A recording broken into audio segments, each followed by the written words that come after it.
Welcome back to Fantasy Author Reacts to Epic. I am really loving this. Last saga was tough to get through. Made me cry. Saga before that was tough to get to because I couldn't stop focusing on Circe's voice. So we left off at a really interesting place. Before we get into it, my name's Jacob Penrod. I'm a fantasy author.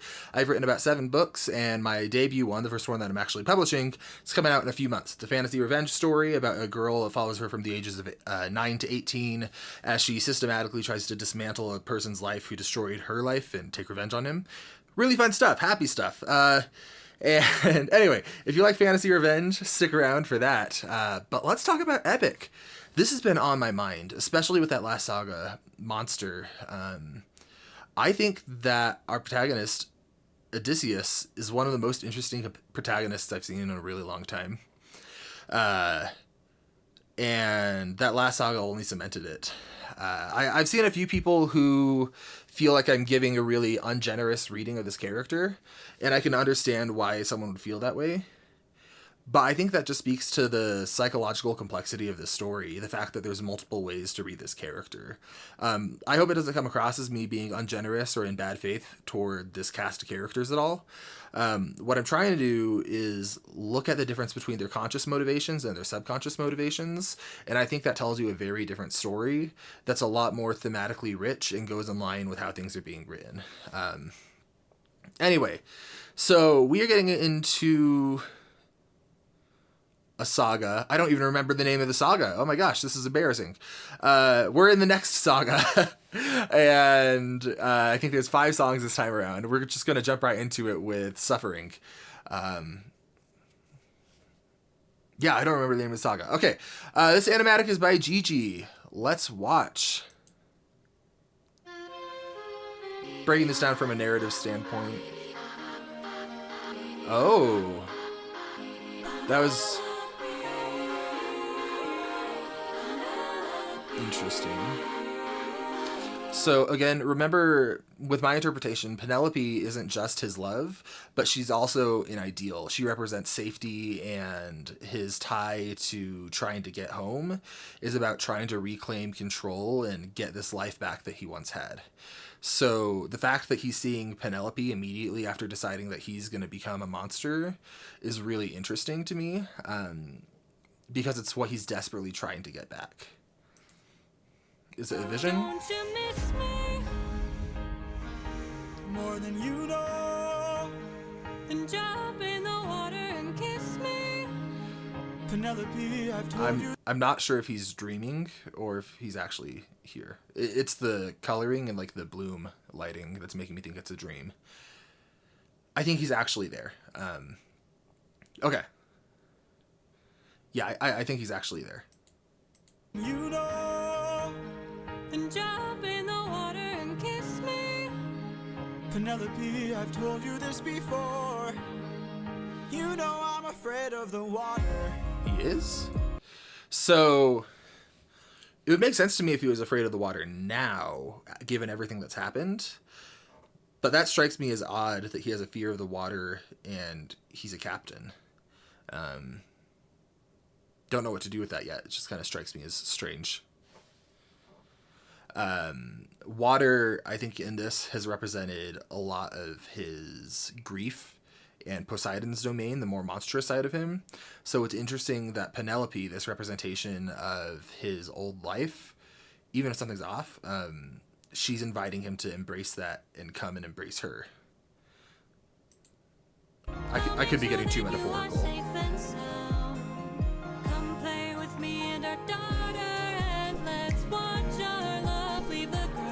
Daughter. Oh, I would, but I'd be suffering, trying to float the whole time. Why is he so coy? Oh, okay, wait. So something that's important for me to remember is Odysseus is smarter than me, and my dumb self picked up on the fact that she said daughter instead of son. I think this is someone impersonating Penelope. Have I been saying Persephone? I don't think I have. That would be embarrassing, but you all know what I mean. Okay, if that's the reading, let me look at this again. That would make sense of this intro shot. We're just going to watch through because I love this animation.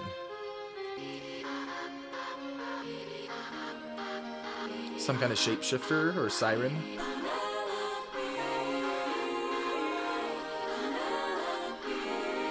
Leading with her name again, it's interesting. Don't you miss me more than you know? He already knows. Jump in the water and kiss me. Penelope, I've told you this before. You know I'm afraid of the water. I'll make sure that you are safe and sound. Come play with me and our daughter, and let's watch our love leave the ground. Oh, I would, but I'd be Okay. suffering child. I think I have to read on it. The whole time. I would take the suffering from you. So I think this is some kind of shapeshifter, mimic, or siren or something. And he knows that, but he doesn't want the siren to know that he knows that. He's still his old self in terms of being cunning. In fact, if this is what's going on, he's more cunning than he's been in a few sagas, representing that rebirth from the last saga, getting back to who he used to be. I think he's trying to squeeze something out of Penelope. Or has some kind of angle. As good as it sounds, right here I'm just fine. I can take the suffering from you. You know that I prefer my feet on the ground. I will take the suffering from you. Fine, but only if you answer a question Yeah, or two. see? He's using it to get information. Okay, so let's say I was on the run, or hiding, from, I don't know, Poseidon. And let's say This he is blocked fun. the way home with giant waves and giant storms. How am I to Okay, evade him? I got distracted by how fun that animation was. Let's look one more time. Of course. Okay, so let's say I was on the run, or hiding, from, I don't know, Poseidon. And let's say he blocked the way home with giant waves and giant storms. Oh, no. How am I to evade him? How am I to get home? Why would they know? Which route should I take? Where am I supposed to go? He will chase you high and low, so find a place he'd never go. The air. One way you'll get home is sailing where he's scared to roam. The sky. It's through the lair of Scylla. Oh, where is Scylla? This is your Oh, layer of Scylla. Scylla's a person. the lair of Scylla. But Scylla has a cost. Well, you asked and now you know. Now jump in the water. Penelope, why? You know He's still not giving in. He's showing. This is interesting. He's so much more strategic than we've seen him in multiple sagas. That persona of the monster that he's created has given himself permission to let go of some of that guilt and desperation, and just take a step back and become more controlled, I guess. Yeah, control. He's desperately trying to get control. All right. Why would Poseidon be afraid of that? This is your only way home, the lair of Scylla. But Scylla has a cost. Well, you asked and now you know. Now jump in the water. I love that change. Why? You know I'm too shy. He's too shy. That should have been his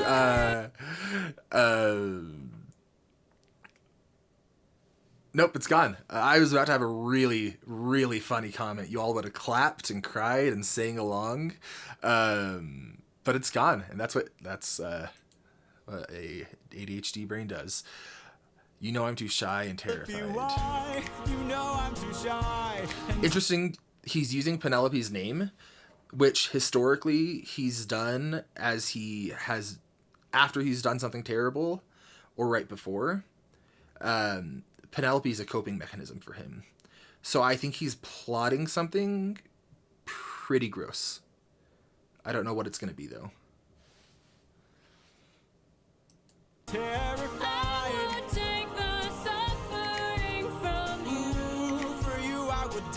It's interesting as well, the parallel between this mimic saying, I'll take the suffering from you, to what Circe was offering, which is I'll be the puppeteer and take control. It's a little bit different. I think that the mimic might be saying, I'm going to take the suffering from you because I'm going to kill you and you're not going to be suffering anymore. So that's a little bit different. Just stood out to me.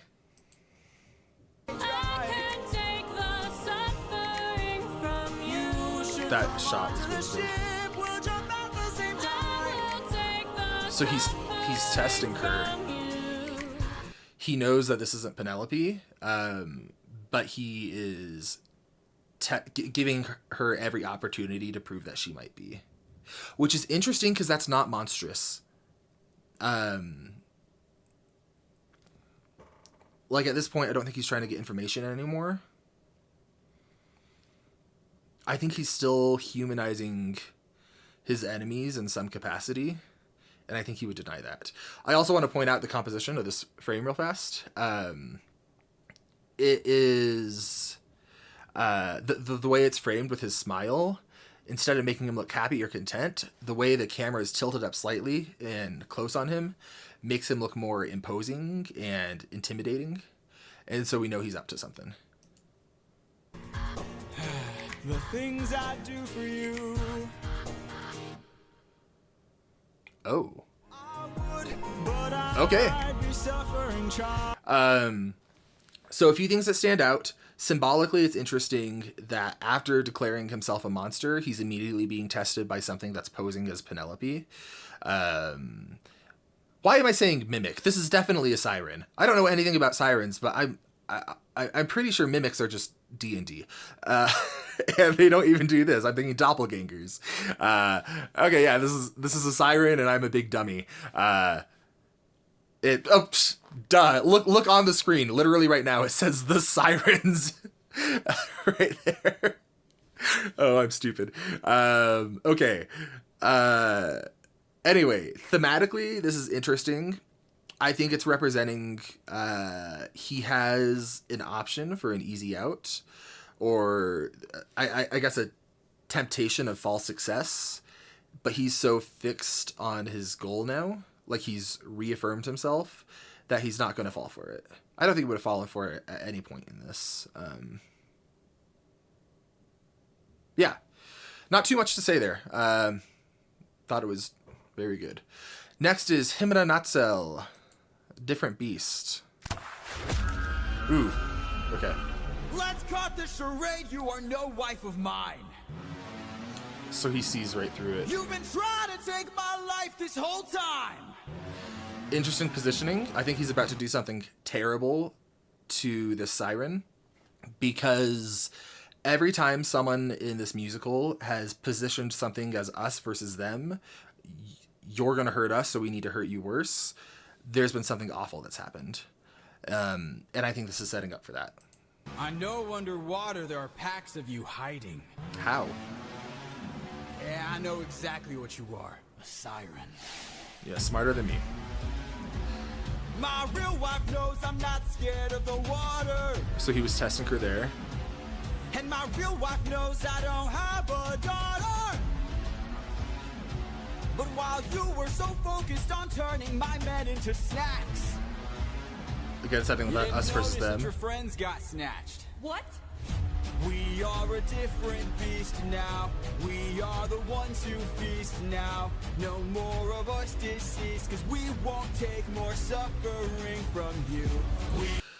Okay, so this is interesting. Again, it's that us versus them mentality that he's playing up to justify doing something awful. And again, this is tied into the identity of his wife. We are the man-made monsters. The crew is on board too. You are a threat no longer. We won't take more suffering from you. We've been away from home for about 12 years or so. First we slayed in our own war, and now we're here with more foes.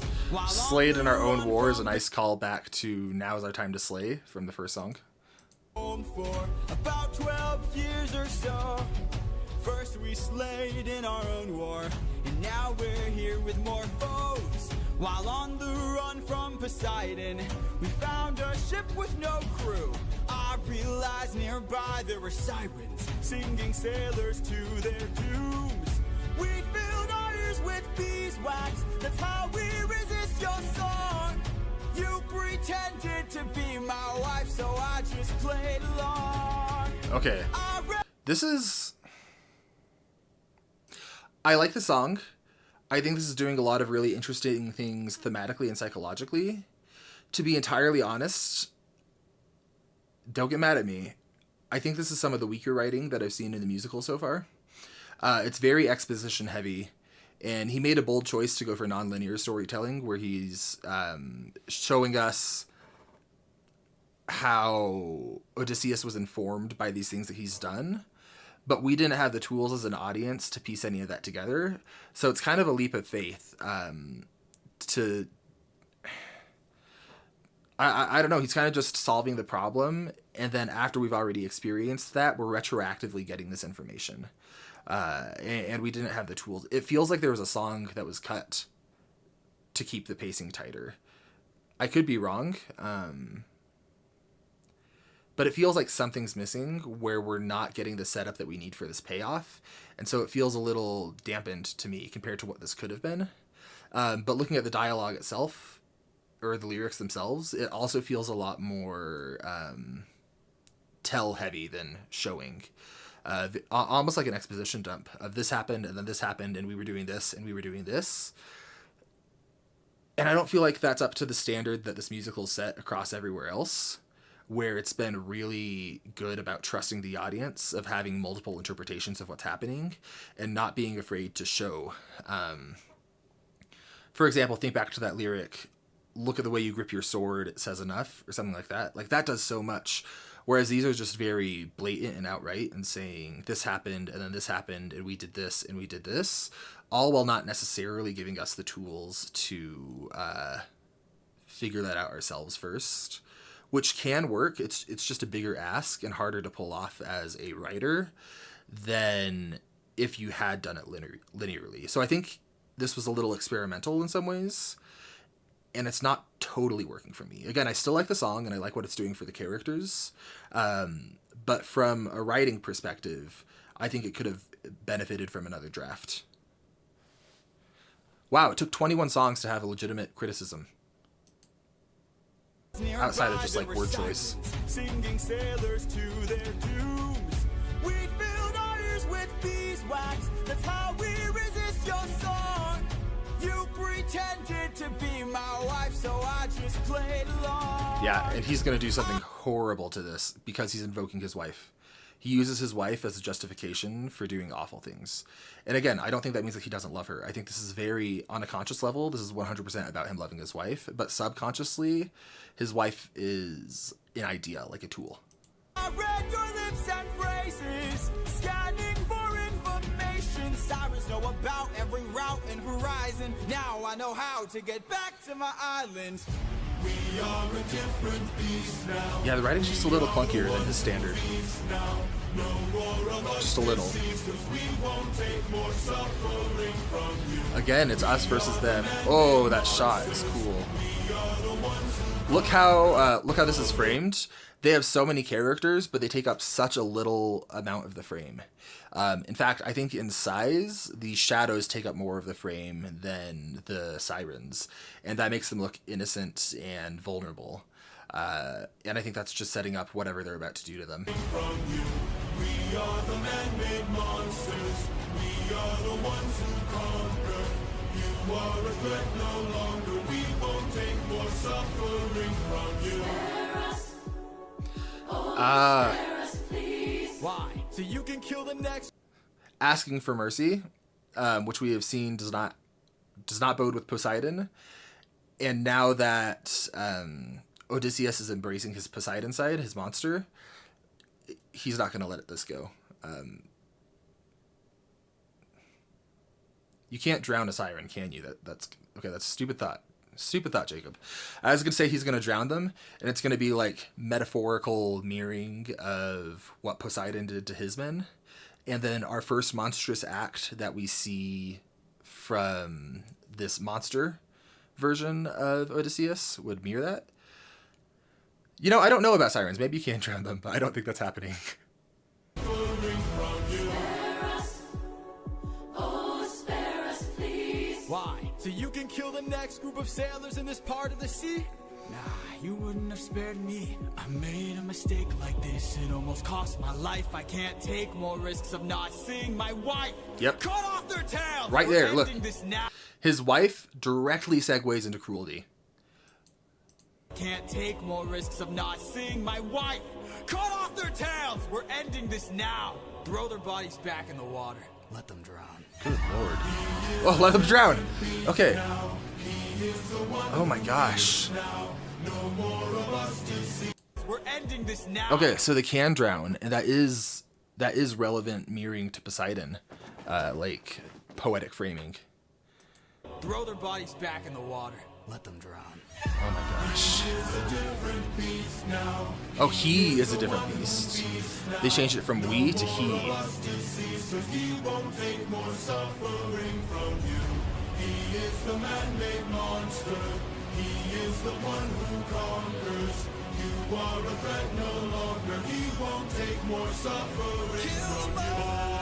So the crew was on board when they were capturing the sirens and stopping them, but once it changed to the cruelty of maiming them, like, I mean, he maimed the Cyclops, and like brutally killing them, they're like, this is Odysseus, this isn't us. So they're, even though they're all going through the same journey in some ways, Odysseus is hardening more than the others. He's really adopting that monster persona.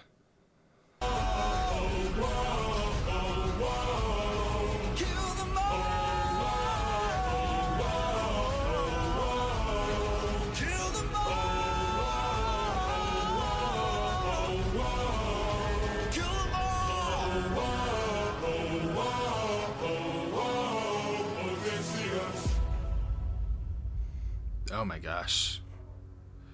All right. So Odysseus is hitting a new low a little bit. That was pretty rough. Scylla.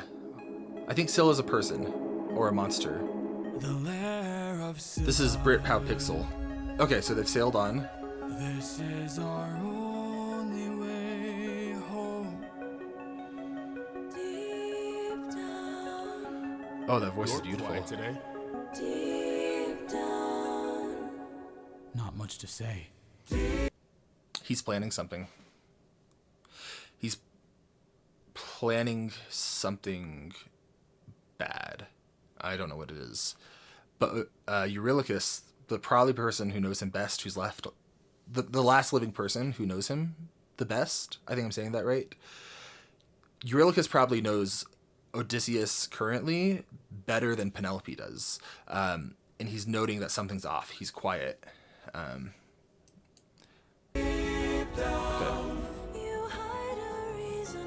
I got a secret I can no longer keep. This is what he was going to try to tell him back at the island, Circe's island. Got a secret he can no longer keep. Do you all think that if Odysseus had a secret right now, he would feel any inclination to tell Eurylochus? Deep down, you know that we are the same. I opened the wind bag while you were asleep. Leaving them feeling betrayed. Why is he telling him this?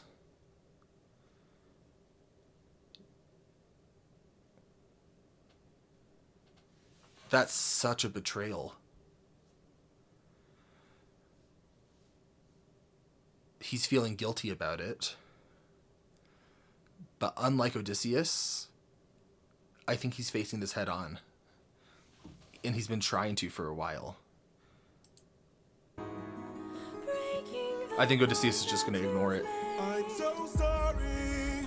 Oh, okay. He's directly saying, I'm so sorry. This is really interesting.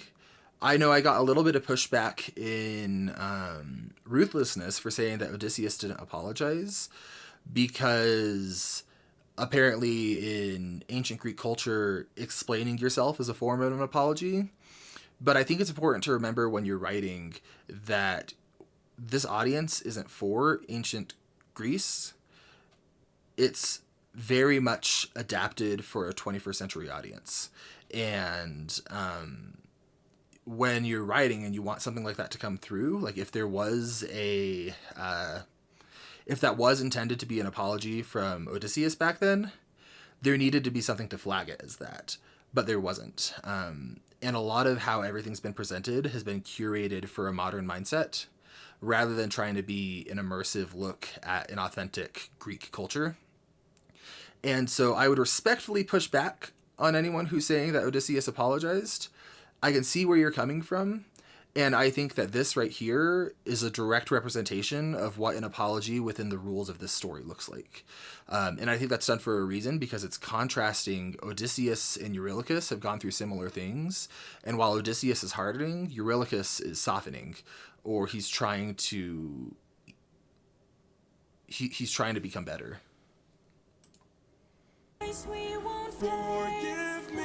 Wow, directly asking for forgiveness.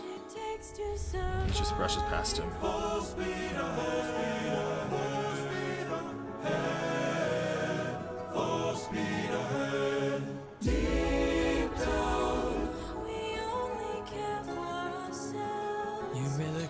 Deep down, we only care for ourselves.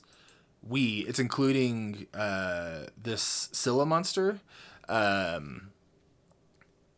Deep down, we only care for ourselves. Every villain that Odysseus has come across has mirrored him in some capacity, and I think that Scylla is going to be no exception.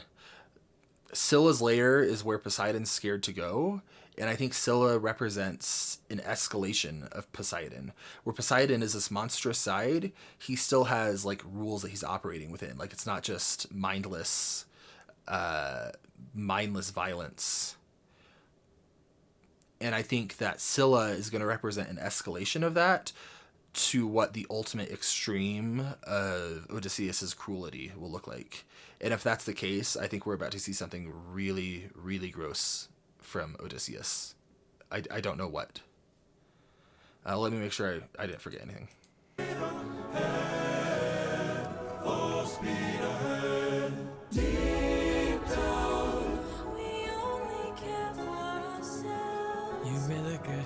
Light up 6 torches. Deep down. Not accepting the apology, taking action, and he's taking action and not facing this emotional intimacy and exposure head on. He's deflecting with action, and I think probably with wit, given what Odysseus is. He has a plan to get through this. And I think how things have been set up thematically, this is going to be a more despicable thing than we've ever seen from Odysseus. Deep down, we're only demons from hell. Deep down, we're only demons from hell. Something approaches. A woman. Hello. Oh.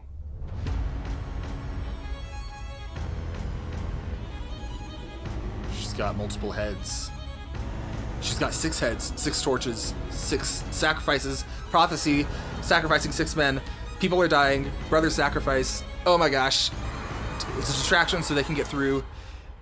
He's using them as pawns.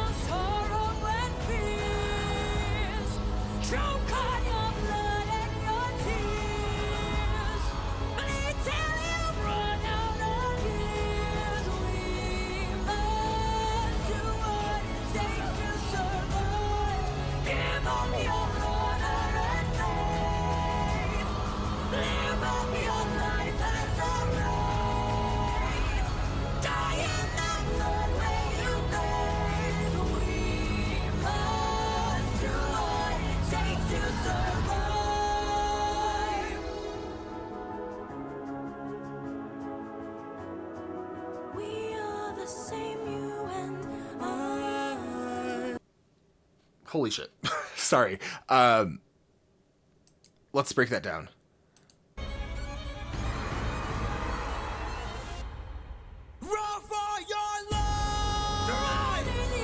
He's telling them to run to cause chaos so that he can get out of this. Deep down, we only care about ourselves. She's singing about him and her. Oh my gosh. But we've seen that he prioritizes himself over his men. That's one of his flaws.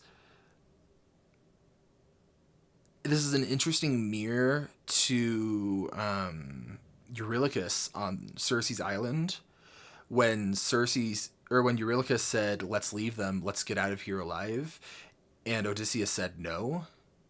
Whatever happened in the underworld was so influential for all of them that it hardened Odysseus to a place where he is making this call to sacrifice his men. But Eurylochus is facing that same challenge, and I don't think that he would have done this. And this voice is beautiful. Drown in your sorrow and fear invokes water imagery, which historically in this has been standing in for his grief. Drown in your grief as he's doing this awful thing. Oh my gosh. So she has 7 heads total, but 6 additional ones.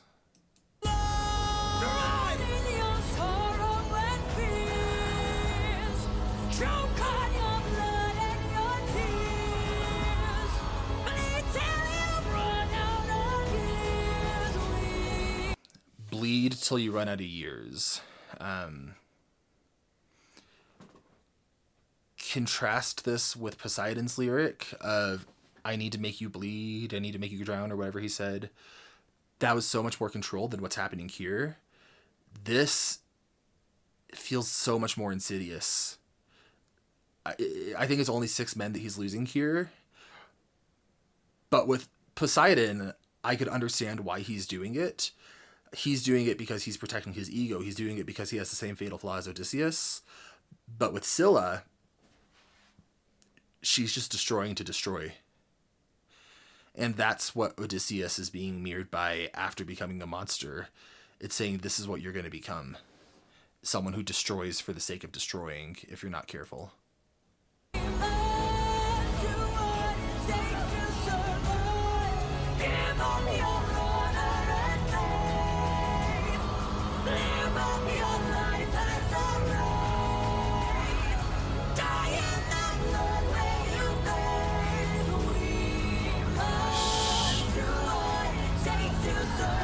Even Scylla is being humanized right there. With as awful as this is, we must do what it takes to survive. That's a through line with everyone here. Ruthlessness is mercy upon ourselves, and Scylla is practicing ruthlessness. We're doing what it takes to survive. Ruthlessness versus mercy is another key theme of this musical. I think it's one of the more surface level ones rather than what's happening below the surface, but it's 100% there.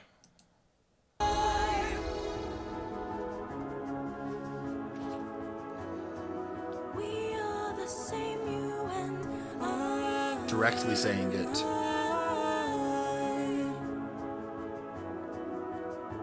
And he's embracing it. He's acknowledging we are the same. How do you come back from that? Oh my gosh. Oh, next one. This is by Crashite, or Crashite if you want to be fancy. Mutiny. Oh, mutiny! Oh, not mutiny! Okay. Yeah. Eurylochus knows exactly what happened, and he's not going to stand for it. Tell me you did not know that would happen. Say you didn't know how that would end. Look me in the eyes and tell me, Captain, that you did not just sacrifice 6 men. This prophecy. Try and say I'm crazy and mad. That's a direct call out of him saying you rely on your wit and we all die on it. He's saying, for all your intelligence, go ahead and tell me I'm wrong. By 6 men. Use your wits to try and say I'm crazy and mad. That this is all some trick the gods have sent. Tell me you did not miss home so painfully. He knows him so well. He knows that he would try to deflect it onto the gods if he was given the opportunity. Tell me you did not miss home so painfully bad that you gave up the lives of 6 of our friends. Oh my gosh. When we fought the Cyclops, you were quick to hatch a plan. And when we fought with Circe, it was you who left behind no man. Yeah, so this is showing the contrast. Eurylochus and Odysseus are two branches of the same trauma. It's even represented here visually. And Eurylochus is saying, Odysseus, you used to strategize. You used to look for a way to save people. And now, in the face of your grief, you're hardening. He's even taking the easy way out, you might say, by using this monster persona rather than having to grapple with what he's done. Whereas we see Eurylochus, who's actively grappling with it. He's seeking forgiveness. He's apologizing in a way that's legible to a modern audience. He's looking at the same situation. And granted, he didn't go so far as to kill a baby. He doesn't have that trauma on him, as far as I know. But he's representing the other side of this coin. His rebirth in the underworld was to be a better person. And I think that seeing Odysseus do this is shattering some of that tie that he has to being a good person. Because he idolizes Odysseus. They've been friends and brothers. We saw this monster. We didn't take a stand. We just ran. Say something! I can't! Interesting, he doesn't deny it. Then you have forced my hand. Listen to that performance. He doesn't want to do what he's about to do. You can hear it in his voice. Are they going to kill him? No, we still have 8 songs. Or we still have more than 8. Then you have forced my hand. You really lower your weapon. No can do. You miss your wife so bad you drain the lives of your own crew. Don't make me. That's, yeah. Now, this is a key, I think that's a key line. You miss your wife so bad you trade the lives of your own crew. It's easy to look at this and be like, yeah, that's the monster. But this has been Odysseus all along. Thinking back to the first song, I would trade the world to see my son and wife. We're seeing the same Odysseus. He didn't actually have a transformation. He's just giving himself excuses to not have to grapple with the guilt of what he does now. Fight you, brother. You know you'd have done. You really lower your weapon. No can do. You miss your wife so bad you drain the lives of your own crew. Don't make me fight you, brother. You know you'd have done the same. If you want all the power, you must carry all the blame. Oh my gosh. Okay. So, you know you'd have done the same. He's trying to rationalize it. But we've seen directly, like, I get why Odysseus believes that because of what he said on Circe's island. Like, that's not coming from nowhere. But Eurylochus is trying to change. If you want all the power, you must carry all the blame. Again, going back to Circe's island, power is a stand-in for control in some ways. If you want this control over your life, if you want to adopt this new persona, you need to take all the consequences that come with that. And he knows Odysseus doesn't accept his consequences.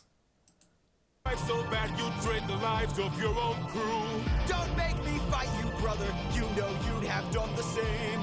If you want all the power, you must carry all the blame. Eurylochus, Eurylochus, Eurylochus. Odysseus, Odysseus, Odysseus. There is no price he won't pay. I am not letting you get in my way. Well, hold up. I heard a stab sound effect. Ah! My brothers. Why? How are we supposed to Okay, no. I'm here because I'm analyzing the storytelling. I'm not just here for enjoyment, although I am really enjoying this. Okay, I got a job to do. the power, you must carry all the blame. Eurylochus, Eurylochus, Eurylochus. They're repeating they're repeating their names like we saw them do with Poseidon, or I don't know. The names feel important to me. I'm a bit too riled up from what's happening to fully analyze it. Odysseus, Odysseus, Odysseus. There is no price he won't pay. There's no price he won't pay. What's that lyric? It's in Just a Man. About the price he pays Oh, dang it. I know that's there. I know this is referencing it. Endless pain. Why is the price I pay endless pain or something like that? And he's saying there's no price he won't pay. He'll inflict and take on endless pain in order to get what he wants. I am not letting you get in my way!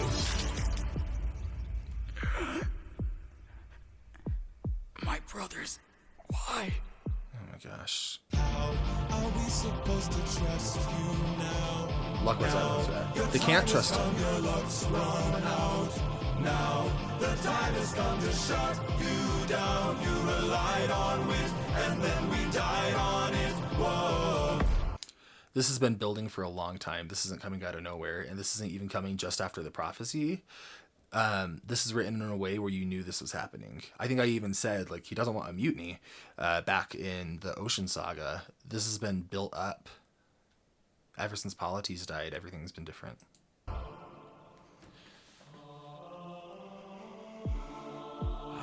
My head. Where are we? My head? You just got stabbed, my guy. Some island, the first one we found. It's bursting with cows, just roaming around, begging us to eat. So much meat, and hunger is so heavy. Last time This last time they stumbled across free food, it was in the cave. And there was sheep, and they belonged to someone. And I think Eurylochus is going to die because of that prophecy. I think this is being set up to mirror what happened with Polites. I think this is leading to Eurylochus' death. And my hunch is that this situation is going to be a recreation almost of how Polites died. Thematically. not you. Oh, even with Eurylochus having open arms more than he ever has, this is leading to that. Okay. And hunger is so heavy. They're starving again, just like they were. The god of the sun, don't know where it's from, but here's where we found all these cows to hunt. Right in front, and hunger is so heavy. Hunger is so He can't. The sun god is gonna kill them if they eat those cows. And I think Eurylochus knows that. There's a desperation because he's hungry. But listen to the resignation in his voice. He sounds tired. He sounds beaten.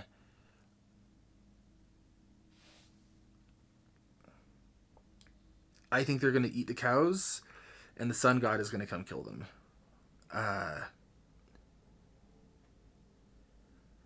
I almost think this is suicide by God. That he's giving up. So tell me you're about to do what I think you'll do.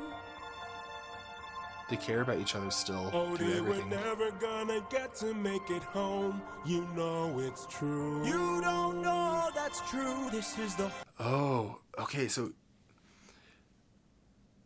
this is going to the prophecy. This is acceptance from Eurylochus as he's at the end of his life. He knows they're all different. And he might have been holding on to hope for Odysseus. Like maybe the best of them could have made it out. But seeing Odysseus corrupted, he knows they're not the same. He knows none of them are making it home. And I think he understands even if they physically make it home, they've all changed, just like the prophet was saying. And Odysseus still doesn't get it. He doesn't get what Eurylochus does. They're representing two branches of the same choice.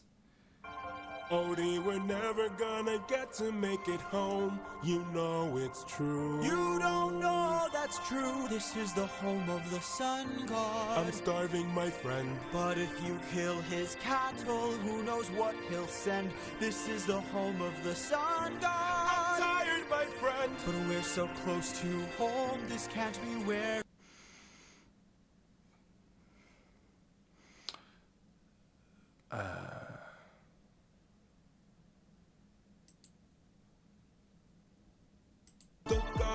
the sun, don't know Okay, where it's that's how I knew it was a sun god. He says, God of the sun.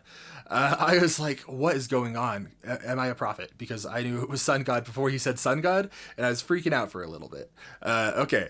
the god of the sun, don't know where it's from, but here's where we found all these cows to hunt. He sounds so tired. Right in front, and hunger is so heavy. Hunger is so heavy.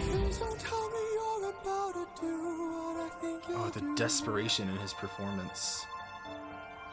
Odie, we're never gonna get And this to is the make it thing, home. You know is, you don't like I've been talking about the subconscious motivations for control and selfishness and things like that, but consciously, Odysseus loves Eurylochus, and he loves his men so much. Oh no, that's true. This is the home of the sun god. I'm starving, my friend. But if you kill his cattle, who knows what he'll send. This is the home of the sun I'm god. tired, my friend. But we're so close to home, this can't be where it ends. He's not refuting. He's not refuting him. He's not pushing back. He knows what's going to happen. This isn't like he's desperate, but I don't think he's under any delusion that this is going to spare him. I think he's choosing his death, and he's choosing to accept it.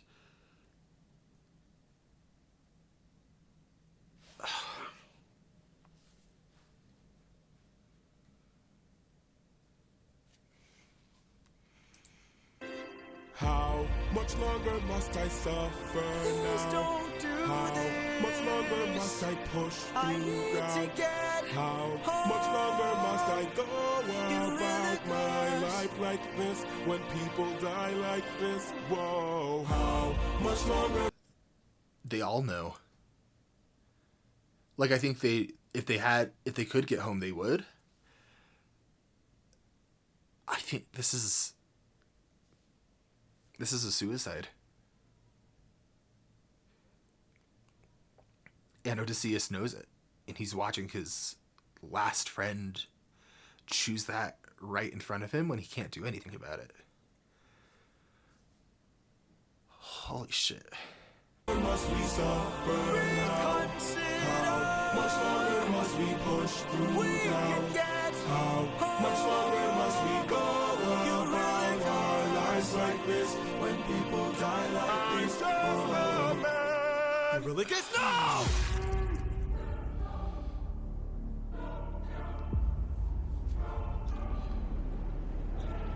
You've doomed us. And he knows it. You've doomed us all, Eurylochus! Captain? He doesn't deny it there. He's looking for reassurance because he's scared. But he knows exactly what he did.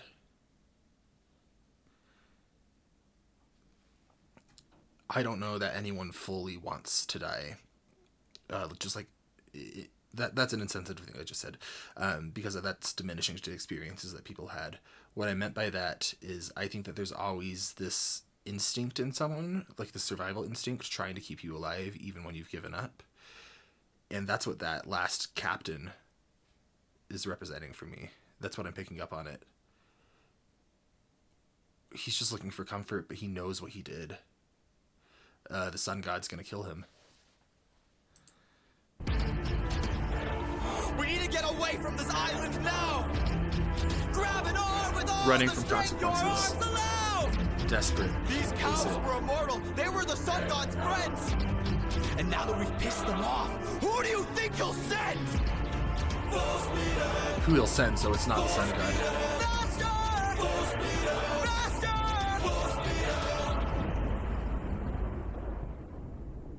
We're too late. Oh my gosh.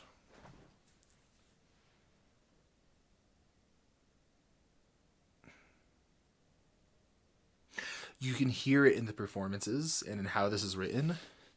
Eurylochus knew what was going to happen. And I'm so confident he's going to die. not just because of the prophecy, but how this has been written to mirror what happened with Polites.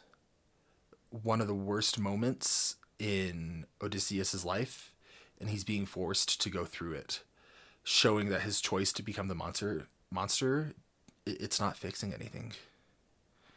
It's making it easier to deal with, but it's not getting, oh my gosh. Okay, not getting him out of anything. Thunderbringer.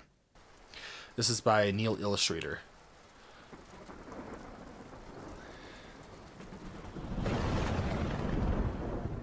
I think they're supposed to be on the ship.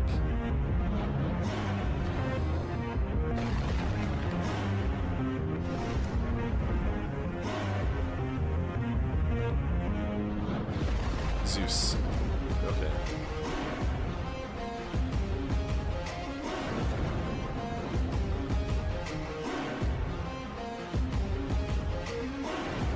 Pride is a damsel in distress.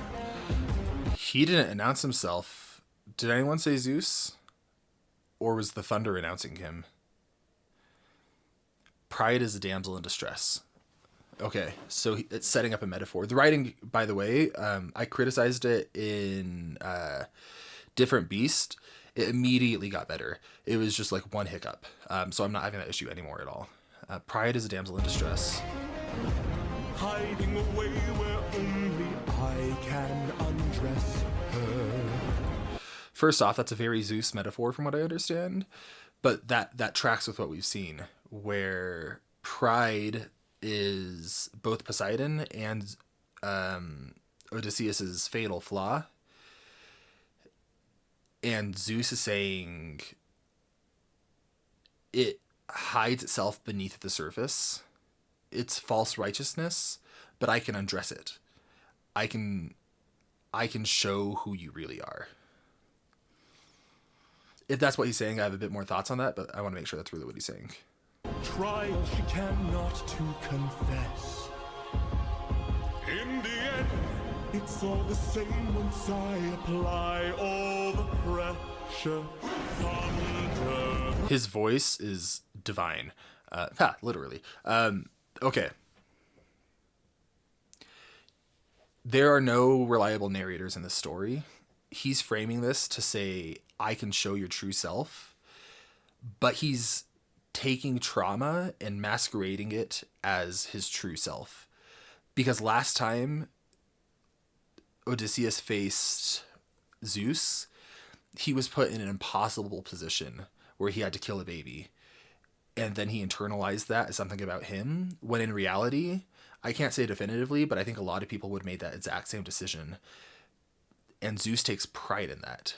He says, look at how I can show who you really are. But what he's really doing is saying, look how much stronger I am. Look how I can hurt you. Look at all these awful things I can make you do. Look how disgusting you are. And I think that Poseidon is a metaphor for grief, but Zeus is a metaphor for trauma. Bring her through the ringer. Show her I'm the judgment's call, the one who makes her kingdom fall. Show her, so let's swap out her with pride. Show pride, I'm the judgment call, the one who makes pride's kingdom fall. So again, he thinks that he's bringing out the truth. But kingdom fall, pride is a stand-in for Odysseus, the one who can make Odysseus' kingdom fall, but he's not talking about Ithaca. He's talking about the idea of Penelope and Ithaca and going home. That's the kingdom that he's constructed in his mind. And Zeus is saying, once I apply my pressure, once I traumatize you, you're not going to be able to hold on to this idea anymore. Lightning wield her, use and yield her. Show her what she can't conceal, for true nature will be revealed. I hate him. I hate him because I can see the reaction to this, where people are going to watch this and be like, wow, he really is bringing out true colors. He's reducing people to their absolute roots so we can see who they really are. But that's not when we see people's true colors. You can't see someone's true self when you have a gun to their head or whatever he's about to do. That shows who they are under trauma and under distress, and he's taking pride in that. He's acting like that's the truth that he's revealing. Gosh, I hate him so much. I despise him. And I think it's going to get worse. Tell me, Brilliantly written character. Odysseus, if I were to make you choose the lives of your men and crew or your own, He would choose himself every time. why do I think they lose? Enlighten me, king of Ithaca, since hunger was far too great. I wonder who'd take the weight of the damned and suffer a gruesome fate to the pond. Okay, he sucks. He's written so well, but I hate him. He's saying, like, this is what's so insidious about trauma and a self-narrative that you build, is it takes things about yourself that are true and it amplifies them and distorts them to create this narrative that you're the monster. And he has acted monstrous, but look at how much this is tormenting him. He's still just a man at his core. And Zeus is taking pride in saying, no, you're not. Like me, king of Ithaca, since hunger was far too great. I wonder who'd take the weight of the damned and suffer a gruesome fate to the plunder. Bring her here to bring your ears until you're deaf with fear and spear you while your death is near. I hate him. So, make you deaf. Ring your ears till you're deaf with fear. He's scaring Odysseus to make him deaf. Not literally, but I think this is telling because when his men have died in the past, they shout, "Captain, Captain, Captain." And I think we're going to get someone else calling out Captain, and Odysseus is just going to not hear it. He's going to be too hardened. He's going to be too afraid and too hurt. And Zeus is saying that's exactly what he's going to do. Lightning wielder here to yield your time, for you have passed your prime. Sublime you for your act of crime. Choose. Someone's gotta die today, and you have got the final say. This isn't on Odysseus. He's done so much crap. He's done so many awful things, but this is on Zeus. And Zeus is using his power to make Odysseus feel like it's his fault. He's holding a gun to his head and saying, look at what you made me do. Look how awful you are, when he's the one who did it. Oh my gosh, I'm heated. You? He's going to choose himself, but it's going to tear him apart. Oh, and it's a callback to the first, or to Just a Man.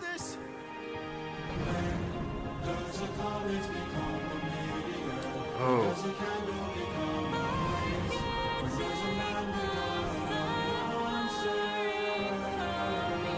Penelope, he's about to do the worst thing that he's done in this whole show. It's not actually because this isn't his fault. He's being forced into this and thinking it's his fault.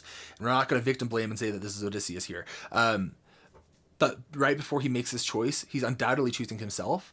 But here's Penelope again to serve as his anchor to his self-identity and a way to cope through the awful things that he does.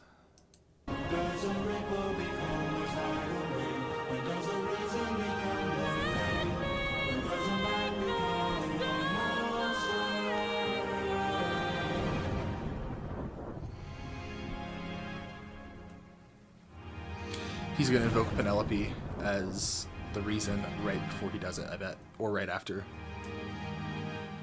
Captain? And he won't hear it. I have to see her. Yep. Oh, and then he invokes it. But we'll die. Ah, shit! I know. And Odysseus knows, or Eurylochus knows it too. He knew this was going to happen. He's not asking him to change his mind. He's not telling him that he's wrong for doing this. He's not even saying that he wouldn't do the same thing. He was looking for comfort, for some last shred of humanity in his friend, and he's not finding it. Ah, shit. Oh my gosh. Sorry for my language.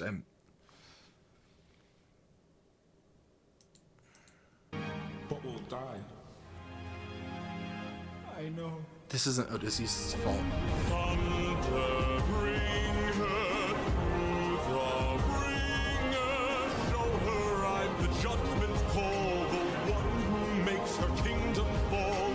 Lightning, wield her. Look how he's just accepting it. And yield her. Show her what she can't conceal, for true nature will be revealed.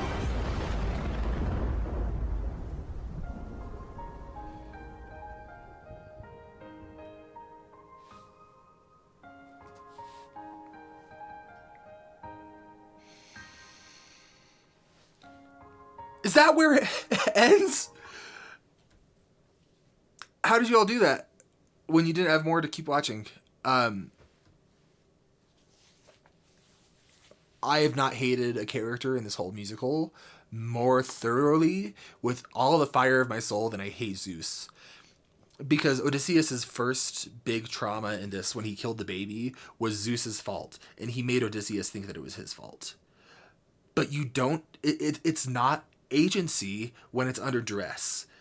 That wasn't fully Odysseus' fault, even though he did take the action. And that's what Zeus is doing, is he's making him do these awful things and saying, look how gross you are.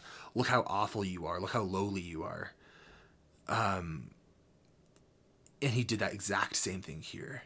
I thought we were going to get the most despicable thing that Odysseus has done here, but this was Zeus, and he knew exactly what he was doing, and he's forming this picture of himself as being great and grand while whittling Odysseus down to be even more broken than he already was.